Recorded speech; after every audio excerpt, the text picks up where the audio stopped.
네, 국내 정치 이야기로 돌아오겠습니다. 미래통합당이 내일 김종인 비대위 추인을 위한 전국위원회가 열게 됩니다. 전국위원회를 열게 되는데요. 전국에 앞두고 이 당내에서는 막판 진통을 겪는 모습인 것 같아요. 어제 심재철 당대표 권한대행이 김종인 위원장 내정자 임기에 대해서 이야기를 좀 했어요. 무기한이 아니라는 거죠? 뭐 말로는 내년 3월. 네. 그러니까 이제 우리 당내의 대선 후보자들이 이제 경선 들어가기 전 대선 준비 직전까지죠. 내년 3월까지인데 그렇게 치면은 지금부터 따지면 이제 만 1년입니다. 네.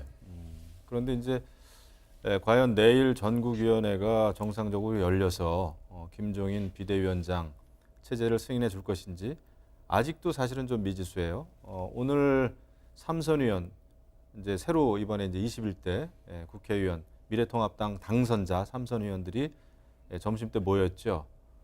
모두 15명인데 모임에 참석한 사람은 11명으로 알고 있습니다. 네. 그중에 10명이 내일 그 전국위원회 그냥 하는 건 안 된다.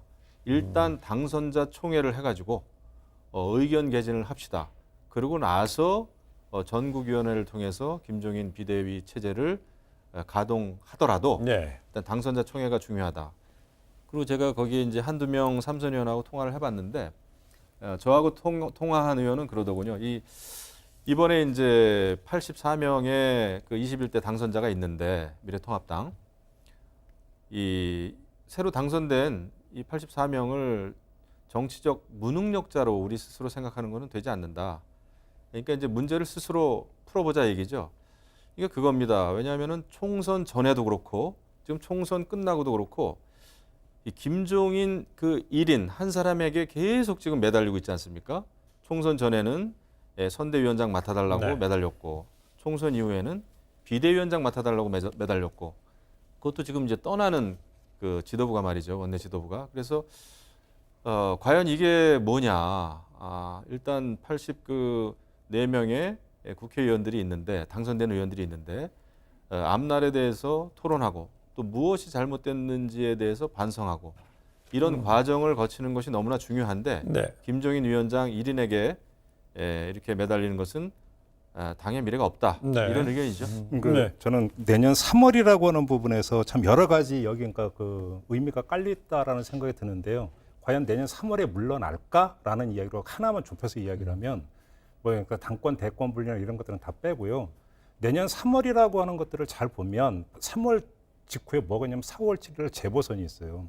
그러니까 재보선이 어느 정도의 규모로 치러질지 현재로서는 그 가늠하기 힘든 부분이 네. 있지만 일단 부산시장 재보궐선거는 뭐 이제 기정사실이 됐고요. 자 그러면 바로 내일 모레가 보궐선거인데 비대위원장이 그러면 3월 말에 예를 들어서 그만둔다? 이게 지금 가능한 그림이냐 첫째. 자 그리고 만약에 그래서 재보궐선거까지 치르자라고 만약에 했을 경우에 재보궐선거에서 만약에 그 미래통합 입장에서 그러니까 좋은 결과가 나온다라면 그럼에도 불구하고 순순하게 물러날까? 네. 그다음에 만에 하나 재보궐선거에서 근데 별로 안 좋은 성적표가 나왔다라면 김종인 위원장의 마지막은 어떤 모습일까? 네. 제가 볼 때는 3월 말보다는 4월에 어떤 방점을 찍는 게 오히려 관전 포인트로는 더 맞을 것 같다. 이 말씀만 드리겠습니다. 3월 이야기하는 건 2022년 3월 대선의 바로 1년이라는 상징적인 의미고 기계적으로만 대입을 한 거고요. 제가 볼 때는 현실적으로는 4월이 될 가능성이 높다. 형식적인 것과 실질적인 대응은 다를 수 있을 것이다 이런 얘기인데요. 네, 이런 것들 주목되는 당내 반발도 좀 이어지고 있습니다. 홍준표 전 대표, 김종인 비대위에 계속 쓴소리를 내고 있는데 그 김종인 비대위원장 내정자한테 과거 연루됐던 비리 사건 언급하면서 거친 말을 좀 여과 없이 드러낸 것 같죠. 근데 뭐 제가 볼 때는 뭐 홍준표 전 원내대표 스타일이 이제 그런데 글쎄 일반 국민들이 볼 때는 다 전설의 고향에 나오는 듯한 그 올드한 두 분의 싸움이 아닌가 하는 생각이 들어요. 네. 솔직히 다 짜증 나겠죠. 지금 21대 국회 선거 끝났는데 예.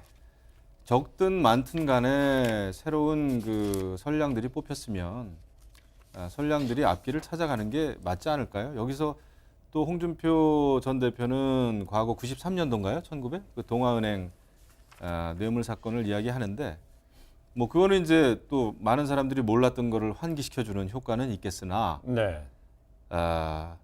좋게 보이지는 않을 겁니다. 그리고 이제 그러니까 김종인 위원장도 그렇고 홍준표 전 대표 그 두 분의 이미지가 같이 추락이 되는 거죠. 그러면 이제 이거를 보는 또 많은 국민들은 미래통합당에 대해서 안 좋은 이미지가 더 예. 강화될 것이고요.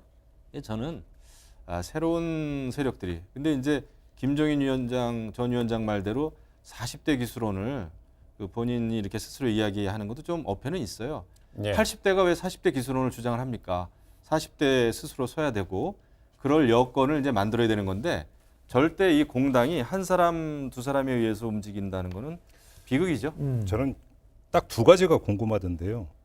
홍준표 당선인이 이렇게 각을 세우면 세울수록 복당 가능성은 줄어드는 거잖아요. 예. 자, 그러면 그걸 모를 리가 없을 텐데, 자, 이렇게 각을 세우면 그럼 도대체 홍준표 당선인은 어떻게 할 생각인가? 네. 그러니까 며칠 전에 이럴 바에는 차라리 헤쳐 모이는 게 낫다라고 이야기를 했는데, 그러면 독자적으로 정치 세력화를 하겠다는 이야기인가? 제가 볼 때는 그럴 가능성이 별로 없거든요. 과연 따르는 사람이 몇 명이나 있겠느냐라고 예. 하는 아주 현수의 물음표부터 던지는데, 그러면 도대체 이분은 그냥 감정풀이 차원인가? 근데 그러니까 스스로 어떤 대권 주자를 이야기하는 사람이 이렇게 그러니까 공개적으로 감정풀이만 하고 있어도 되는 건가라고 하는 점 하나. 또 한 가지는 저는 그런 점에서 그 지금 언론 보도에 기초해서 이야기를 하면 김종인 비대위가 출범하자 한다면 비대위원 가운데 한 사람으로 배현진 당선인을 그 포진시킬 거다라고 하는 지금 기사가 나오고 있는데 네. 배현진 당선인은 자타공인 홍준표 키즈 아닙니까? 만약에 김종인 위원장이 배현진 당선인을 비대위원으로 배치를 하는데 배현진 당선인이 그걸 받아들인다. 그러면 홍준표 당선인은 어떻게 될까? 너무 소소한지는 모르겠습니다만 예. 그것도 참 중요한 관전 포인트다. 이 말씀만 드리겠습니다.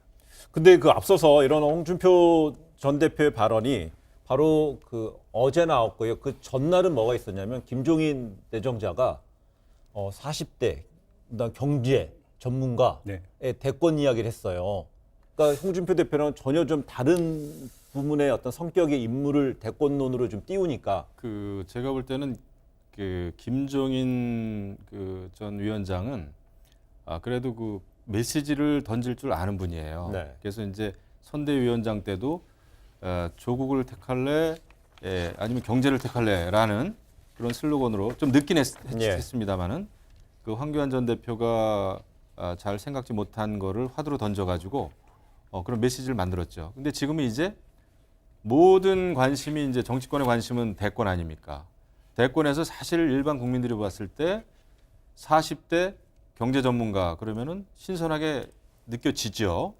그거를 이제 그 화두를 던졌습니다. 이렇게 되면은 이제 대권을 꿈꾸는 많은 잠룡들이 네.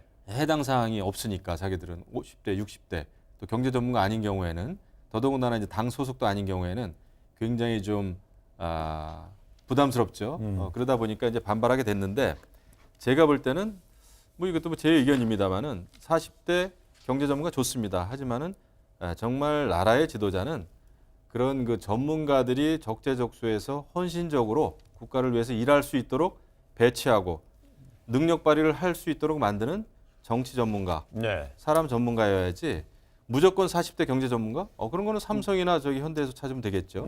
네, 저도 그 의견에 뭐 의원님 말씀에 동의합니다. 네. 동의하고 근데 두 번째 40대 그러면 근데 100번 양보해서 그게 지금 필요하다고 쳐서 아무리 찾아봐도 지금 그 미래통합당 그 뭐 당선인 그다음에 기존 어떤 의원 중에 40대 경제 전문가를 아무리 찾아도 없더라고요. 그럼 도대체 누구를 염두에 두고 저런 이야기를 할까? 혹시 나중에 가서 경제 전문가만 남고 40대는 빠지는 게 아닌가?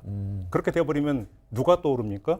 김종인 위원장이 떠오릅니다. 본인이요? 본인이 어떤 경제 전문가라고. 무슨 이야기냐면 그러니까 그냥 그 관찰자 시점에서 보면 그냥 단순하게 던진 거라고 볼 수 있어요. 자, 우리가 이번 총선에서 정권을 심판하려고 그랬어. 왜? 뭐 소주성부터 시작을 해서 부동산이 여러 가지로 경제 실정이 많아.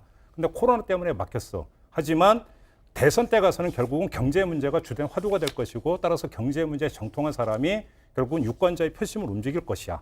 아주 이런 어떤 정치를 모르는 사람도 세울 수 있는 가설에 입각해서 경제 전문가를 이야기하고 있는 것 같은데 네. 다만 거기에 어떤 그 세대 교체라고 하는 측면에서 40대를 그러니까 얹힌 것 같거든요. 근데 문제는 안 나온다면 그때는 어떻게 될 것인가? 그러면 내가 혹시 이럴 가능성을 남겨두고 지금 그 포석 가는 발언이 아닐까도 한 번은 좀 점검해 볼 필요는 네, 있겠다. 저는 뭐 알겠습니다. 거기까지 생각은 안 합니다만은 일단은 가장 바람직한 것은 나라의 이제 운명이 걸린 문제니까 여러 그 실력 있고 또 품격 있고 이런 그 쟁쟁한 그 대권 후보들이 경쟁을 해서 뽑히는 겁니다.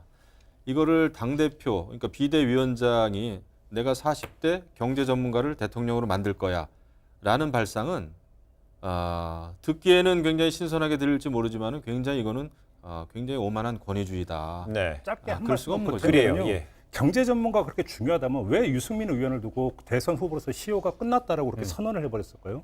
유승민 의원도 그러니까 경제학 박사고 자타공인 경제 전문가 아닙니까? 네. 그러니까 당의 입장에서는 소중한 자산 아닌가요? 근데 왜 유승민 의원은 대선 후보로서는 시효가 끝났다고 다 그러니까 그런 식으로 일방적으로 그러니까 도장 꽝 찍어버리냐는 거죠. 알겠습니다. 납득이 되냐 이거죠. 그리고